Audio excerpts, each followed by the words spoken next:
صحابہ کا عقیدہ تھا کہ جس مسئلے میں صحابی پھنستے تھے یا کوئی بھی مسئلہ درپیش ہوتا تھا تو میرے رحمت والے نبی کی خدمت میں آتے تھے.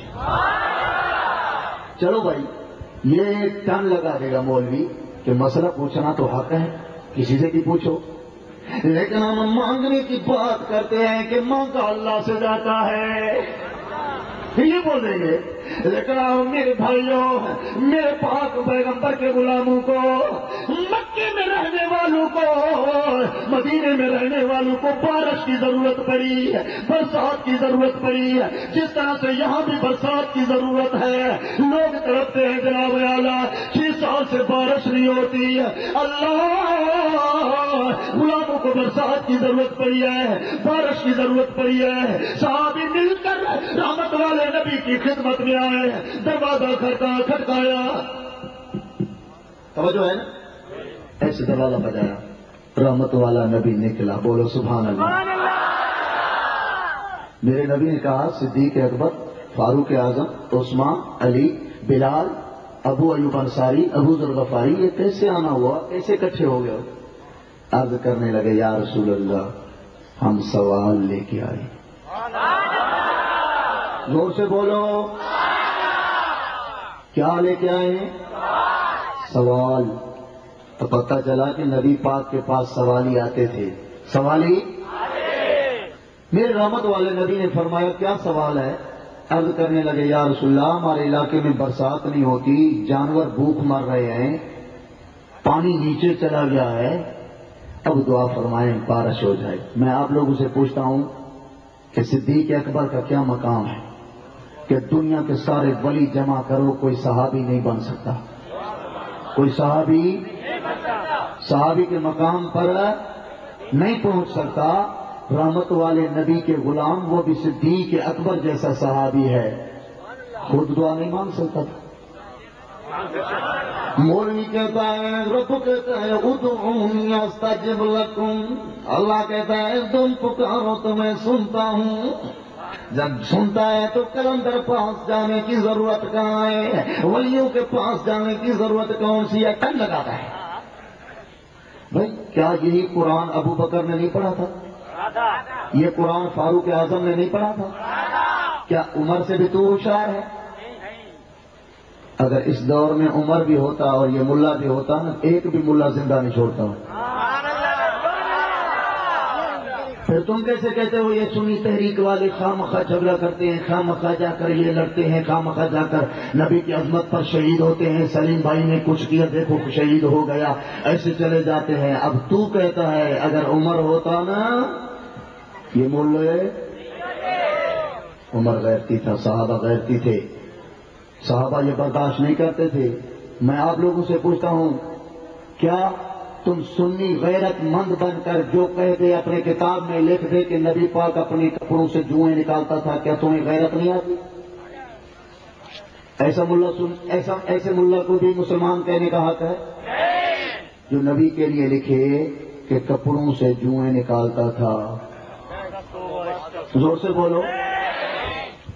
اب میں آپ لوگوں سے پوچھتا ہوں، ہمارا یہ عقیدہ ہے، اہل سنت والجماعت کا یہ عقیدہ ہے، جس عقیدے پہ اب میں چل رہا ہوں، تو ہم یہ کہتے ہیں کہ حضور پر جوں تو اپنی جگہ پر ہے، مکھ بھی نہیں بیٹھ سکتی تھی. زور سے بولو. مکھ بھی نہیں بیٹھ سکتی تھی. اب اللہ نے بھی فیصلہ کر دیا. اللہ نے کہا جو نبی کے لیے جوئیں لکھے نا، مولوی کی داڑھی میں جوئیں، سر میں جوئیں، تھوڑے سے بال آ جاتے ہیں، بلیڈ منگوا کر پھر پھوڑ کر دیتا ہے. میں کہتا ہوں ملا تو نبی کے لیے یہ بات کہتا ہے، آ جا کل تجھے چیلنج ہے، 10 مولوی اکٹھے ہو جاؤ، قبلہ شاہ صاحب محمد سلیم صاحب بیٹھے ہیں، ان کے سر سے ایک جو تو نکال کر دکھا. سن رہے ہو یا نہیں؟ یہ مولانا رحمت اللہ صاحب بیٹھے ہیں، مولانا مسعود احمد صاحب بیٹھے ہیں، اور فقیر غلام محمد صاحب بیٹھے ہیں، بہت یہ علماء کرام بیٹھے ہوئے ہیں، جناب محمد حسین نوجوان ہیں، یہ سنی نوجوان جو کھڑے ہیں، ایک سنی کے سر سے تو جوں نہیں نکال سکتا۔ پتہ چلا کہ جس نے پیغمبر کے لیے یہ بات لکھی، اللہ نے ان کو عذاب دیا، ان کے سروں میں جوئے دے دیے ہیں کہ میرے نبی کے لیے تم لوگوں نے لکھے۔ یہ جوئے عیب ہوتا ہے، اگر جس کے اندر عیب یہ جو نکلتی ہے، لوگ اسے حکایت سے دیکھتے ہیں کہ ارے تو تیرے اندر یہ صفائی بھی نہیں ہے کہ تیرے سر میں جوئے ہیں، ان کو حقیر نظر سے دیکھا جاتا ہے۔ میرے پیغمبر کو مکے والوں نے، مدینے والوں نے، کسی نے غلام نے حکایت کی نظر سے نہیں دیکھا۔ میرا نبی پاک ہے، اور یہ عقیدہ رکھنے والا آج بھی پلیت ہے، آج بھی بے ایمان ہے، کل بھی بے ایمان تھا، قیامت تک یہ بے ایمان ہی رہے گا۔ اس ملا کو کیا کہو گے؟ بولو بے ایمان۔ ایسے عقیدے رکھنے والے کو کیا کہو گے؟ زور سے کہو، کیا کہو گے؟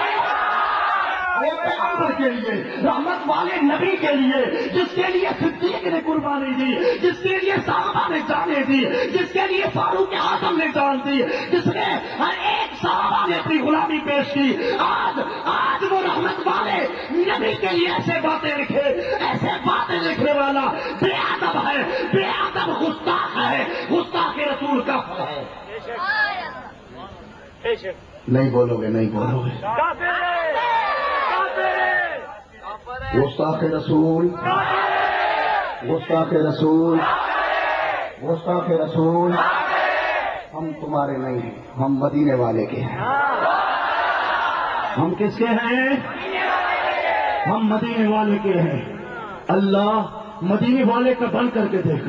آج سلیم قادری کے جانے کے بعد کراچی کا ملا تو یہ نہ سمجھ، سلیم قادری آج بھی قبر میں زندہ ہے، قبر میں بیٹھ کر سنیوں پکار رہا ہے، اور سنیوں آؤ آؤ، میں تو جنت کے مزے لوٹ رہا ہوں، آؤ تو ایسے نہیں آؤ، آؤ تو یا رسول اللہ کے نعرے پر جان دے کر آؤ تو جنت کے دروازے کھلے ہوئے ہیں۔